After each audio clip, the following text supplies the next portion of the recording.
Keluaran pasal 6. Pengutusan Musa. Selanjutnya berfirmanlah Allah kepada Musa, "Akulah Tuhan. Aku telah menampakkan diri kepada Abraham, Ishak, dan Yakub sebagai Allah yang Maha Kuasa. Tetapi dengan namaku Tuhan, aku belum menyatakan diri. Bukan saja aku telah mengadakan perjanjianku dengan mereka untuk memberikan kepada mereka tanah Kanaan, tempat mereka tinggal sebagai orang asing. Tetapi aku sudah mendengar juga erang orang Israel yang telah diperbudak oleh orang Mesir, dan aku ingat kepada perjanjianku. Sebab itu katakanlah kepada orang Israel, Akulah Tuhan. Aku akan membebaskan kamu dari kerja paksa orang Mesir, melepaskan kamu dari perbudakan mereka, dan menebus kamu dengan tangan yang teracung dan dengan hukuman-hukuman yang berat. Aku akan mengangkat kamu menjadi umatku, dan aku akan menjadi Allahmu, supaya kamu mengetahui bahwa akulah Tuhan Allahmu yang membebaskan kamu dari kerja paksa orang Mesir.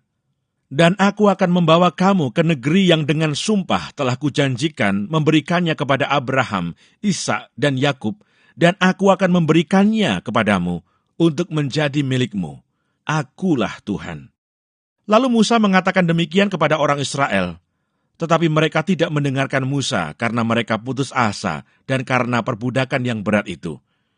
Kemudian Tuhan berfirman kepada Musa, "Pergilah menghadap, katakanlah kepada Firaun, Raja Mesir, bahwa ia harus membiarkan orang Israel pergi dari negerinya." Tetapi Musa berkata di hadapan Tuhan, "Orang Israel sendiri tidak mendengarkan aku. Bagaimanakah mungkin Firaun akan mendengarkan aku? Aku seorang yang tidak petah lidahnya." Demikianlah Tuhan telah berfirman kepada Musa dan Harun, serta mengutus mereka kepada orang Israel dan kepada Firaun, Raja Mesir, dengan membawa perintah, supaya orang Israel dibawa keluar dari Mesir. Nenek moyang Musa dan Harun. Inilah para kepala kaum keluarga mereka, anak-anak Ruben, anak sulung Israel, Henoh, Palu, Hesron, dan Karmi. Itulah kaum-kaum Ruben. Anak-anak Simeon, Yemuel, Yamin, Ohad, Yakin, Zohar, dan Saul, anak seorang perempuan Kanaan. Itulah kaum-kaum Simeon. Inilah nama anak-anak Lewi menurut urutan kelahirannya, Gerson, Kehat, dan Merari. Umur Lewi 137 tahun. Anak-anak Gerson, Libni, dan Simei menurut kaum mereka. Anak-anak Kehat, Amram, Yisar, Hebron, dan Usiel. Umur Kehat 133 tahun. Anak-anak Merari, Mahli, dan Musi. Itulah kaum-kaum Lewi menurut urutannya. Dan Amram mengambil Yokebed, saudara ayahnya, menjadi istrinya, dan perempuan ini melahirkan Harun dan Musa baginya. Umur Amram 137 tahun. Anak-anak Yisar, Korah, Nefek, dan Sikri. Anak-anak Usiel, Misael, Elsafan, dan Sitri. Dan Harun mengambil Eliseba, anak perempuan Aminadab, saudara perempuan Nahason, menjadi istrinya. Dan perempuan ini melahirkan baginya Nadab, Abihu, Eleazar, dan Itamar. Anak-anak Korah, Asir, Elkana, dan Abiasaf. Itulah kaum-kaum orang Korah.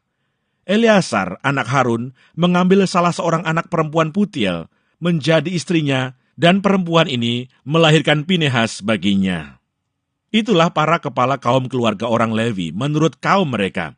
Itulah Harun dan Musa yang diperintahkan Tuhan, bawalah orang Israel keluar dari tanah Mesir menurut pasukan mereka. Merekalah yang berbicara kepada Firaun Raja Mesir, supaya mereka membawa orang Israel keluar dari Mesir. Itulah Musa dan Harun. Musa menghadap Firaun. Pada waktu Tuhan berfirman kepada Musa di tanah Mesir, Tuhan berfirman kepadanya, "Akulah Tuhan, katakanlah kepada Firaun Raja Mesir segala yang kufirmankan kepadamu." Tetapi Musa berkata di hadapan Tuhan, "Bukankah aku ini seorang yang tidak petah lidahnya? Bagaimanakah mungkin Firaun akan mendengarkan aku?"